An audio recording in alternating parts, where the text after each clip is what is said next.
Good day, everyone. Asher Noor here from Melbourne. My speech at today's Globe for Globe Symposium is titled Two Feuding Households, One Failing Planet, Tragedy, Waste, and Environmental Justice in Romeo and Juliet. My speech is about highlighting how this Shakespearean play can be mapped to our circumstances today, where failing to protect the environment could lead to massive human disaster, just like the tragic deaths in Romeo and Juliet. Let's start on the streets of Verona 400 years ago. Two wealthy families were tearing the city apart over an ancient grudge no one could even remember why. Now imagine that same scene playing out across our planet today. Well, you don't need to imagine because it's actually happening. Except that instead of swords, we are wielding carbon emissions, and instead of family honor, we are fighting over who gets clean air and, well, who does not. Verona's divided streets are the environmental metaphor that should hit us closer to home. Walk into any climate negotiation room, any community meeting about a new power plant, any international climate summit of rich and poor nations. What do we see? The costumes have changed, but the script remains the same.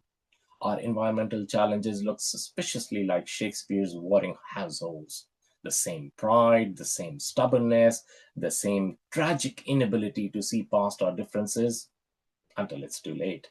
So pay heed to Shakespeare's Romeo and Juliet and maybe to my speech, for they both tell us how pride, power, and poor communication destroys everything one holds dear.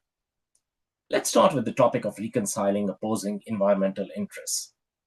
When Juliet asks, "What's in a name?" she's not just being romantic, she's questioning the artificial barriers that keep people apart. Romeo isn't evil because he's from a different family, just like renewable energy isn't automatically bad or conservation efforts are wrong if proposed by political opponents. Their love story shows us something revolutionary, the courage to see past labels and to find common ground. Romeo climbs walls, Juliet defies family expectations. They both risk everything because they recognize something more important than their inherited conflicts.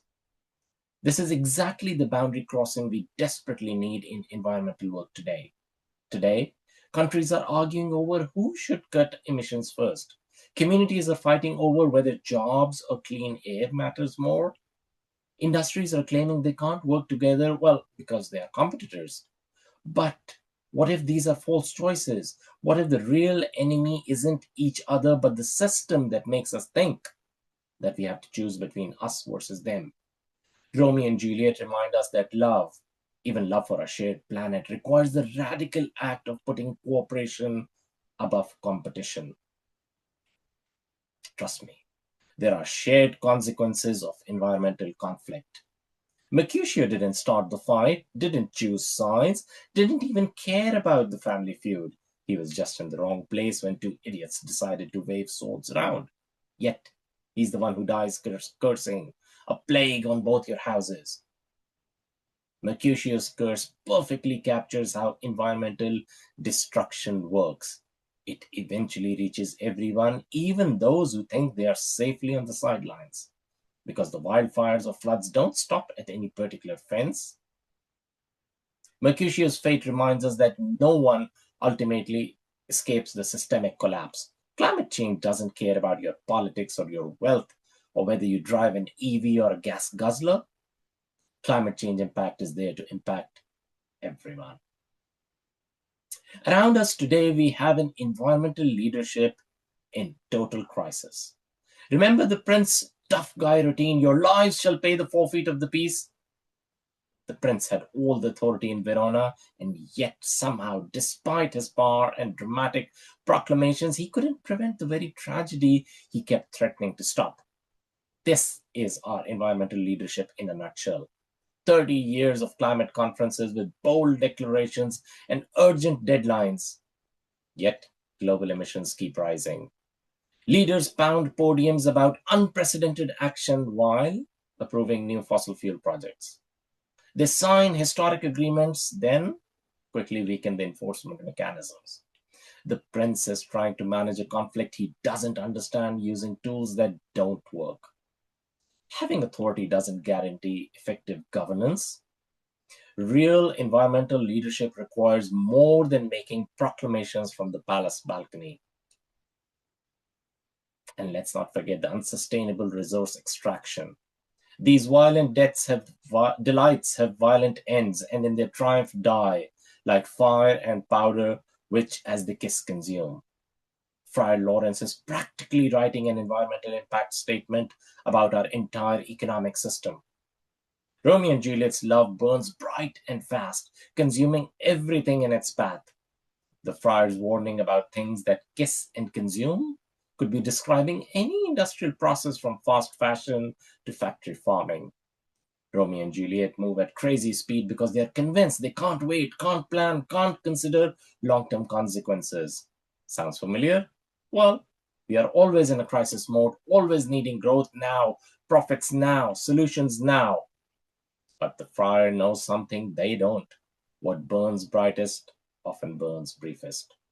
Just like industrial growth carries within itself the seeds of its own destruction.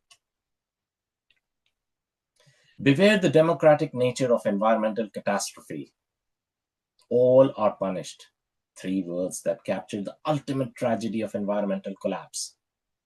When the prince speaks these words over the bodies of Romeo, Juliet, and Paris, he's not just describing a family feud gone wrong, he's describing exactly how environmental disasters work. Everyone loses something, even if they don't lose everything. In Verona's final scene, the tragedy reaches across every social class. The noble families lose their children, the clergy loses their moral authority, the servants lose their masters, the prince loses his ability to govern effectively. Climate disasters follow exactly the same pattern. And knowing this fully well, what do we actually do? We plant trees for photo ops while approving massive deforestation.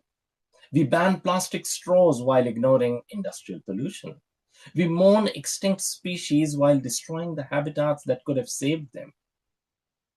The prince's final judgment reminds us that environmental harm, like Verona's violence, eventually comes full circle. Let's wrap this up now. Romeo and Juliet's story, even in its tragic ending, models the shift in perspective we desperately need. Future generations may look back at our environmental decisions with the same frustration we feel watching Romeo and Juliet rush towards their doom. They'll wonder why we couldn't see the obvious solutions, why we kept fighting over small differences while the real threats closed in. The good news? We are not Shakespeare's characters. We can still choose a different ending. Instead of focusing on what divides us, what if we started from what unites us? One atmosphere, one climate, one planet, one future. The reconciliation scene came too late for Romeo and Juliet, but our environmental reconciliation could still preserve what we all value most. So that's why I say that Shakespeare's 400-year-old drama, it maps wisdom we urgently need to create a sustainable future for our one shared planet. Thank you, and with that, over to the Q&A sessions shortly. Ciao.